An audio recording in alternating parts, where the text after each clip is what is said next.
Hey. Okay, people, so like in the midst of this, I had a problem. My freaking eyebrows this morning, and I didn't realize it was wonky, and it was giving this meme right here. Please look past that, and please don't laugh at me, because I really took long. Like, I don't have time to make videos all the time, but I wanted to do this one. I'm not starting over. Let's just ignore the elephant in the room or the eyebrow in the room. You can see it. It's that one on the left, which is really my right. I'm so angry. So, I have like a list of shoujo that I wanted to do my top 4. At first I was like, there's so many, but I wanted to like not make this a really long video, but I wanted to cut it down, and then I'm gonna have my top 5, and it's not gonna be in any particular order, but it's gonna be, I guess, based off which ones resonate with me the most, that I go back to, like my comfort shows, and which ones I watch the most. Look at this. I didn't have eyelashes on again today, sorry, but see, I mean, those space buns and stuff. So we're gonna do my top 5 shoujo anime favorite. So the first one is gonna be Wallflower. I believe it is an adaptation based on a manga, and it also has a live action version, and basically it is about this main girl named Sinako, and she's like a recluse, goth, a loner, and basically she wants nothing to do with like boyfriends, dating, people, this and that, and her aunt wants her to like be more, be more feminine, be a lady, get a boyfriend, do this, experience like high school life in her youth. So income, like I forgot how many of them are, where there's 4 or 5, and they're supposed to be like the hottest guys on campus and school and everything, and they need like, I guess they need somewhere to board. I haven't watched this in forever, but I'm probably gonna read it again because I did like the art style. But it sticks with me whenever people are talking about shoujo. I don't feel like they talk about it enough. But they need something aboard, and the aunt is like, basically, if you get my niece to be a lady, you can stay here for free. And then they're all like, free room and board just for this? So basically that's what it is. And then hijinks ensues. It's like a comedy romance, basically. I think those are my favorite kind, comedy romances. And you see, like, there are times where she transforms and has this like completely different form, and then she goes back to herself, and then like she learns about herself, and then so do the other guys, and it's like really cute. It's like a warm feeling show, and it's really funny.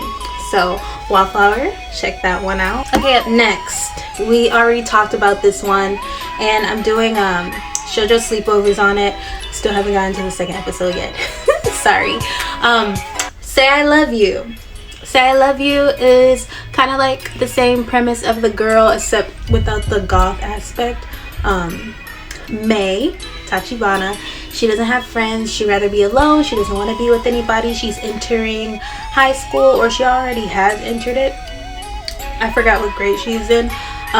But it's also based off of a manga. I don't know if they have a live adaptation of it, but I read the manga first, and then I watched the anime because I was so in love with the manga. It basically follows her life and her romance that she will soon have with this popular boy, Yamato, and how she starts to gain friends, how she starts to open up more. It's not really a comedy. I feel like it's more of a drama, but there are funny parts in it.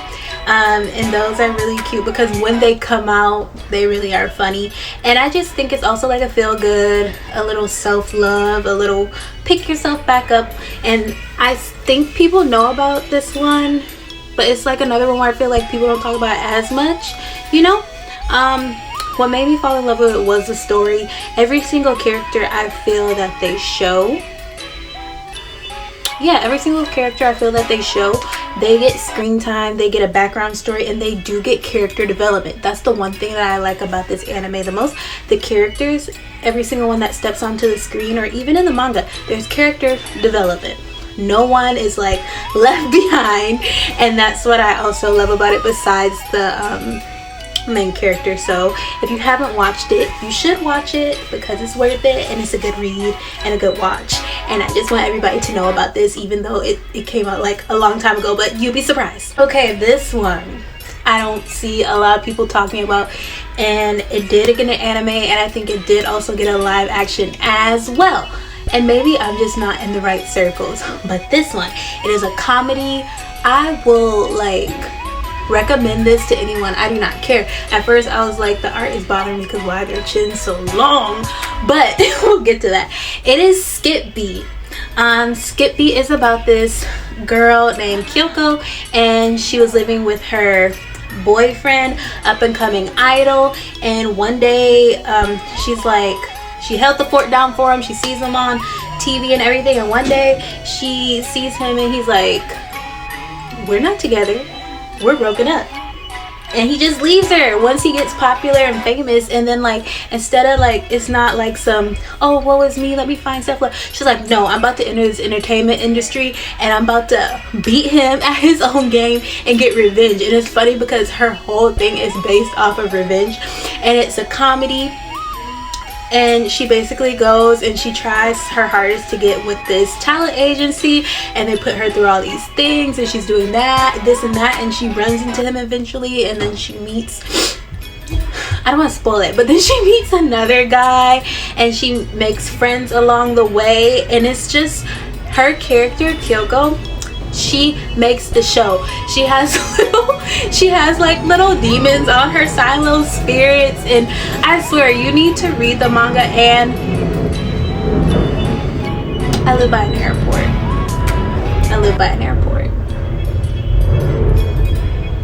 It might be Southwest. Okay, but you need to read the manga and you need to watch the anime. I don't really know about the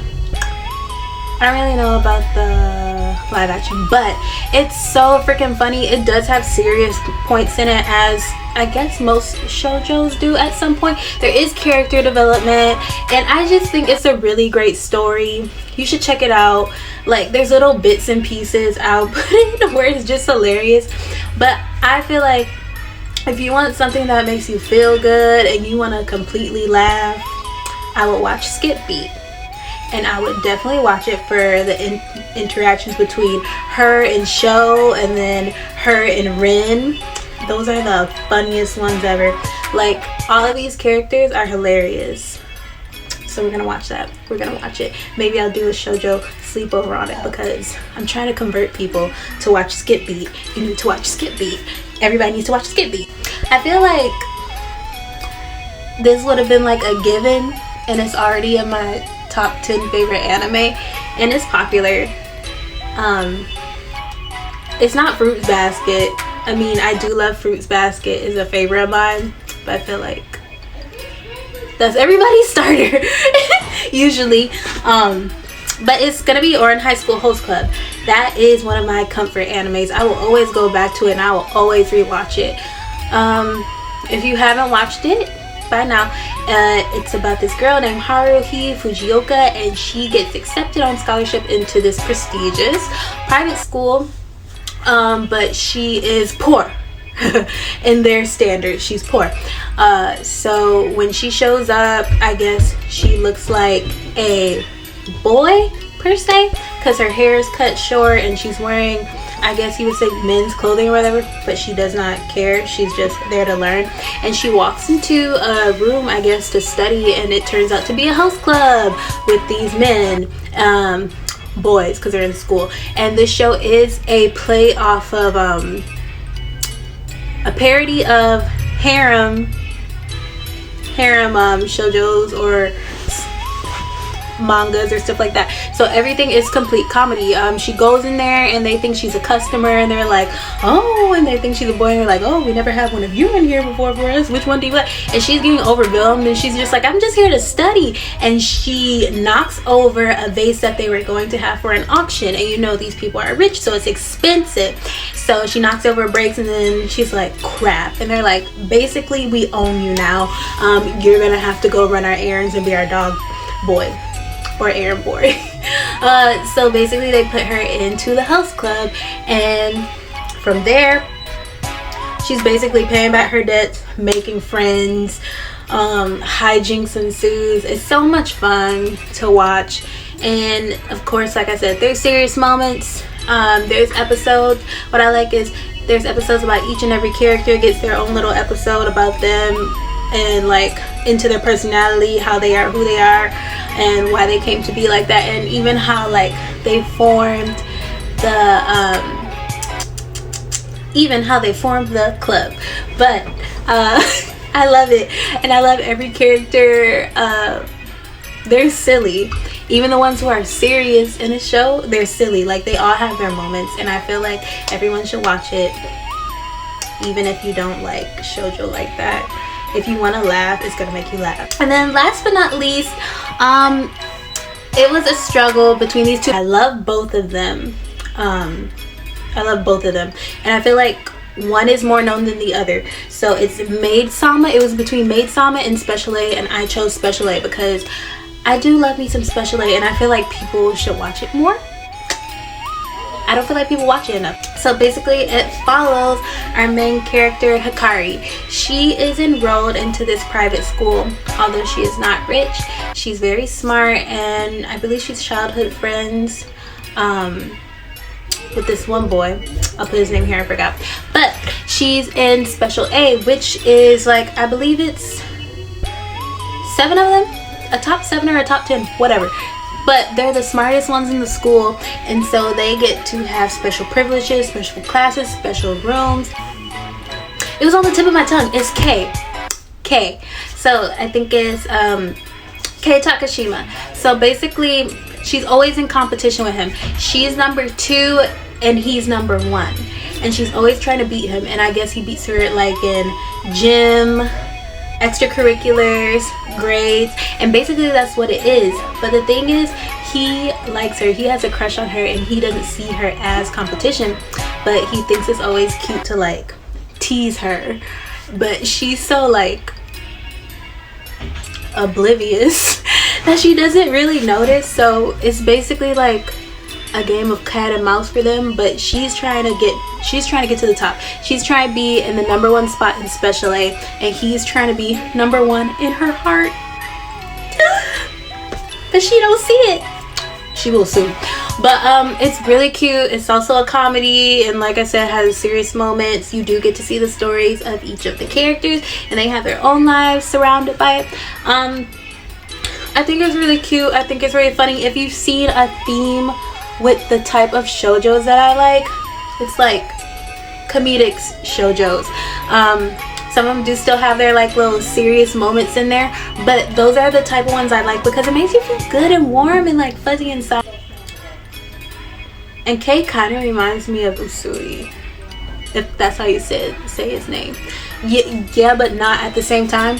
But I don't think I would get into essay. I mean, I was in like an honors program in high school, but I ain't that smart. But I just think the characters are really cute. It's a really warm, feel-good show, and I think those are like my top 5 that I'm gonna say, because we would be here forever if I gave you like a top 10. Tell me below what your favorite shoujo animes are, or if you have a top 5, top 10, whatever. And head to my channel and subscribe if you want to see more videos that I've done. I have some shorts if you want to see. People in my shorts are like, you forgot this, you forgot that. But anyways, I'll see you guys later. Bye.